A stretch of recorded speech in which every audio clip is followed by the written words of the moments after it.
System कैसे कि नबी सल्लल्लाहु अलैहि वसल्लम ने कहा कि whoever hears of दज्जाल let him not go near to him, because एक बंदा बड़े से बड़ा मोमिन जाएगा उसके करीब, लेकिन वो उसे ऐसे आर्गूमेंट्स देगा कि वो बड़े से बड़ा मोमिन भी जो है उससे कायल हो जाएगा।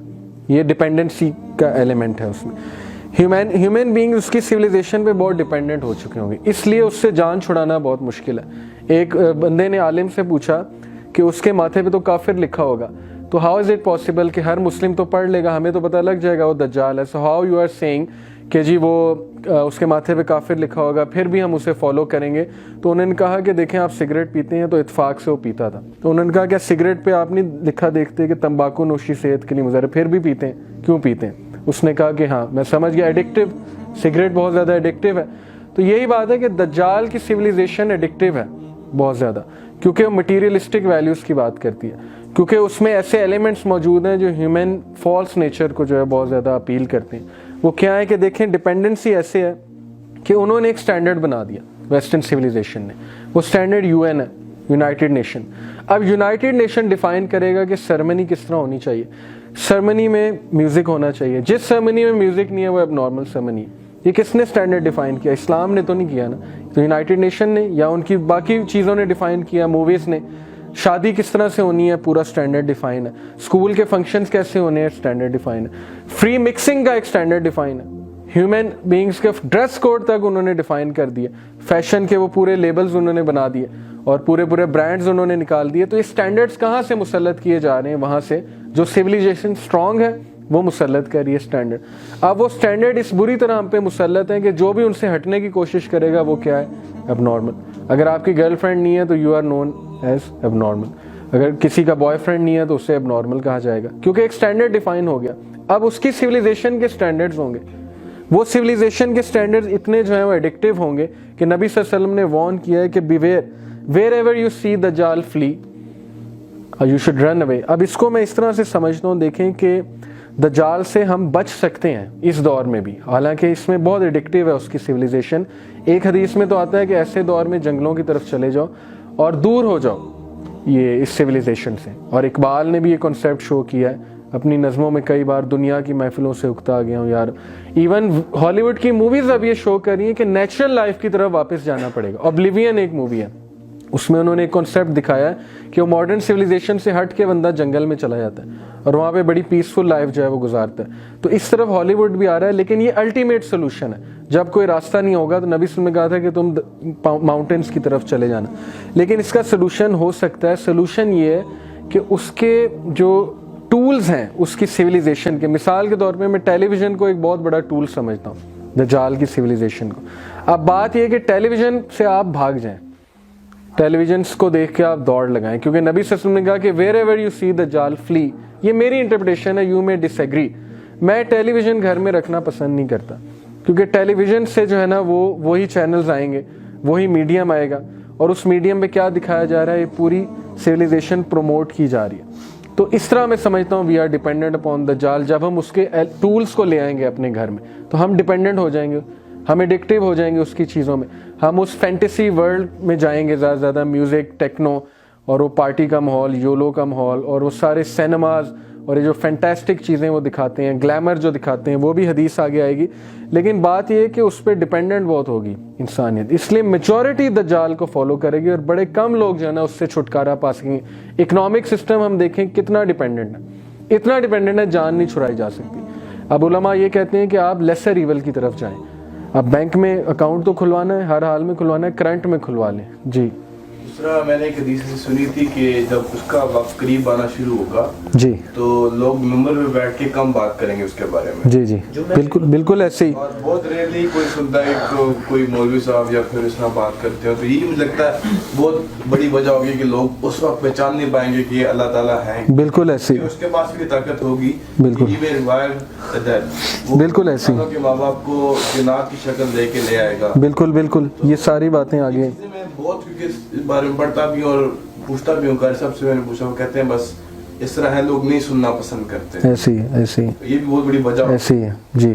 So just to relate जो हमारा पिछला टॉपिक था with this one, अगर हम कहें कि जो आपने अभी टेलीविजन की बात की थी, तो can that be considered as a door? of opening for all the jinn? हो सकता है, बिल्कुल बिल्कुल हो सकता है। We can't say for sure, लेकिन ऑब्वियसली उसमें जो दिखाया जा रहा है उससे तो डोरवे खुल जाएगा। वो एनर्जी पॉइंट्स मिलते हैं ना, उन्हें एनर्जी जब मिलेगी तो वो स्ट्रांग हो जाएंगे उस जगह पे। I heard Iqbal Sufi saying in one of his workshops that when you do a lot of dhikr and you read a lot of Quran and you offer salahs and everything, and after that you open your TV, तो जितना उसका आपने किया होता है ना वो सब नेगेटिव हो जाता है, वो सब खत्म हो जाता है, सब बरकतें उठ जाती हैं और सब खत्म। बिल्कुल बिल्कुल ऐसी, बिल्कुल ऐसी। डेफिनेटली वो स्ट्रांग हो जाता है, जैसे ही गाने की आवाज़ आती है तो वापस आ जाता है, सारा वो इफेक्ट जो है वो ज़ायल हो जाता है। ऐसे ही है। तो एक तो डिपेंडेंसी उस पर बहुत ज़्यादा ह्यूमन, अकॉर्डिंग टू द हदीस के वो बहुत स्ट्रॉन्ग उसके आइडियाज़ होंगे, तो उसके करीब जाने से मना फरमाया अल्लाह के नबी सल्लल्लाहु अलैहि वसल्लम ने। अब दज्जालिक सिविलाइजेशन जो है आप देखें, आप न्यूयॉर्क चले जाएं तो बड़ा कम चांस है इंसान के बचने का। वहाँ पे जो स्ट्रिप क्लब्स हैं और ये सारी जो एक ग्लैमर की दुनिया है, वहाँ पे इंसान खो जाता है। वहाँ पे जाके दुबई चले जाएं, वहाँ पे इंसान खो जाता है। और यही दज्जालियत है। दज्जाल का मतलब है दजल, दजल से निकला है। दजल का मतलब है धोखा, यानी कि डिसेप्शन। अब डिसेप्शन का मतलब है कि बंदा दुनिया में ही मगन हो जाएगा और आखिरत से वो दूर जाया जाएगा। लेकिन दज्जाल इसलिए फितना है कि वो एक्सट्रीम फॉर्म ऑफ डिसेप्शन है। वो इंसान को ऐसे गुम करेगा कि इंसान जो है सोच भी नहीं सकता। आगे हम देखेंगे कैसे। अब he will corrupt the religious beliefs of people. अब आप सारी टीवी सीरीज देख लें, उनमें मेस अप कर रहे हो रिलीजियस बिलीफ्स को और चैलेंज किया जा रहा है रिलीजन को on a very higher level. और जितने भी साइंटिस्ट हैं अनफॉर्चुनेटली वो एथियस्ट हैं, बड़े बड़े साइंटिस्ट। हालांकि बहुत से साइंटिस्ट बिलीवर्स भी हैं, लेकिन ज़्यादा प्रोटोकॉल दिया जाता है एथियस्ट को, क्योंकि सिविलाइजेशन उनकी है। अब सिविलाइजेशन उनकी है तो प्रोटोकॉल दे के ऊपर भी उन्हें लाया जाएगा और लोगों को ये प्रूव किया जाएगा कि देखो साइंस तो डिफाई करती है रिलीजन को। जबकि फ्रेडरिक, दूसरा नाम मेरे जहन से निकल गया, फिजिसिस्ट था बहुत बड़ा, फ्रेडरिक इसका पहला नाम है, जर्मन साइंटिस्ट था। इसने कहा था science is like a glass of water. आप ऊपर की सतह पे आपको एथिज्म मिलेगा, लेकिन जैसे जैसे डुबकी लगाते जाएंगे at the end of the glass God is waiting for you. बड़ा ज़बरदस्त उसका कोट है। और आइंस्टाइन का भी ये कोट है कि limited knowledge of science makes you an atheist, but deep knowledge and vast knowledge of science makes you a believer. और ये बिल्कुल सही बात है। स्टीफन हॉकिंग ने भी अब जाके एक्सेप्ट कर लिया कि there may be some supernatural power. उसने गॉड नहीं कहा, उसने कहा कि लेकिन मुझे समझ नहीं आती कि हु लिट द फायर। ये जो है ये बिग बैंग जो है ये कहाँ से स्टार्ट हुआ है, यूनिवर्स की क्रिएशन कहाँ से स्टार्ट हुई है, किसने स्टार्ट किया, and who is controlling all this. ये चीज़ उसके जहन में बहुत आती है। तो वी ऑलरेडी नो। तो ये जो है he will corrupt religious beliefs of people. Movies में लूजर दिखाया जाता है रिलीजियस बंदे को, इंटेलेक्चुअल दिखाया जाता है एथियस्ट को, और सुपर नेचुरल बींग्स को दिखा दिखा के हमारे रिलीजियस बिलीफ्स करप्ट कर रहे हैं। तौहीद एक बहुत बड़ा हमारा बिलीफ है, उसको बॉलीवुड करप्ट कर रहा है। माशाल्लाह आप देखें उनके सॉन्ग्स जो हैं किस तरह से वो शिरक फैला रहे हैं। वो जो उनका एक सॉन्ग है, तेरे नाम से जी लूँ तेरे नाम से मर जाऊँ, तेरी नाम के सदके कुछ ऐसा कर जाऊँ। अब ये क्या है? मुसलमान तो कहता है कि से, अल्लाह कहते हैं कि से कुल इन्ना सलाती व नुस्की व महयाया व लिल्लाहि रब्बिल आलमीन, कि मेरी डेथ, मेरी मौत, मेरी ज़िंदगी और मेरी सारी की सारी जो है वो जो वर्शिप है वो किसके लिए? अल्लाह के लिए। लेकिन वहाँ पे वो किससे एसोसिएट कर रहा है? लड़की से। किस तरह से वो सबकॉन्शियसली यूथ को सिखा रहे हैं कि इश्क सब कुछ है, इश्क खुदा है, और इश्क जो है वो रिलीजन से भी ऊपर है। और ये भी आजकल का जो नारा है ह्यूमैनिटी इज़ रिलीजन, ये humanity is the greatest religion, ये भी, इसका भी बड़ा हम क्रिटिकल एनालिसिस करते रहते हैं। ये भी एक फितना है, लोगों को एथिज्म के ले जाने का एक दरवाज़ा है। अब व्हाट इज़ ह्यूमैनिटी? पहला क्वेश्चन तो ये है, what are the standards of humanity? Humanity तो ये कहती है why humanity is the greatest religion, क्योंकि ह्यूमैनिटी किसी चीज़ से नहीं रोकती, बड़ी मासूम है। अब एक बंदे को मैं शराब पीते देखूँ, मैं उसे नहीं रोक सकता, बिकॉज ह्यूमैनिटी कहती है मत रोको। अब एक बंदा जो है वो गर्लफ्रेंड के साथ बैठा है, मैं उसे नहीं रोक सकता, क्यों? Let him have fun, let him enjoy. अब ह्यूमैनिटी का स्टैंडर्ड क्या है? ड्रेस कोड क्या है? एक बंदा मुझे कोई नज़र आया गलत, मतलब ड्रेस में, मैं नहीं रोक सकता। Why humanity? Let him enjoy, let him have fun. अब ह्यूमैनिटी एक वेग टर्म है। ह्यूमैनिटी वो जो कहते हैं, हमारे लोग कहते हैं कि नहीं दूसरों की मदद करनी चाहिए। भाई दूसरों की मदद करनी चाहिए, ये तो इस्लाम कहता है और ये पहला हुक्म है।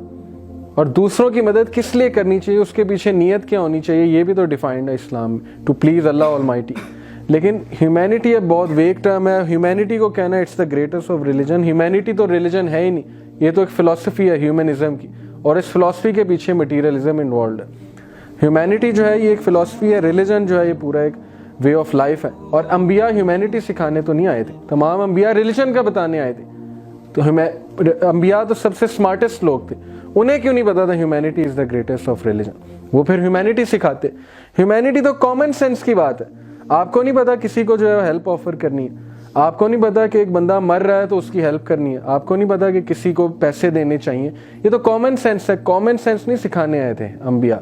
अंबिया तो ह्यूमैनिटी को बताने आए थे कि तुम शिर्क में पड़े हुए उससे निकलो और वन गॉड को जो है तुम वर्शिप करो, बिकॉज शिर्क is the root cause of all evil. शिर्क की वजह से डिसयूनिटी है ह्यूमैनिटी में।